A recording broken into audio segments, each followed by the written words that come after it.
Do you think Teams is going to replace email? No. Email's got its own niche, right? And you and I have been in the business long enough. There have been many other attempts. Well, I am old. It's true. There have been many other attempts by vendors to say, "Oh, X is going to kill email." Even though you're seeing this extra collaboration is better, what Microsoft called the hub for teamwork inside Office 365, you think it's not going to have the impact on email? Well, one of the things I like about Teams is building on top of pieces that Microsoft already has. Yep. So when you schedule a meeting in Teams, it still uses your Exchange calendar. It's still visible everywhere to every client you have that's built on top of your Exchange mailbox.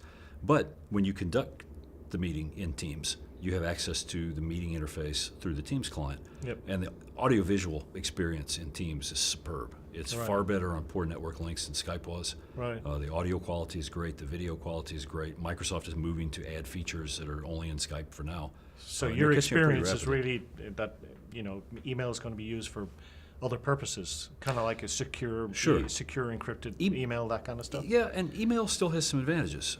If you really want to do one-to-many communications, it's hard to beat email because it's asynchronous. It doesn't require a particular client, as Teams does. You can use Outlook.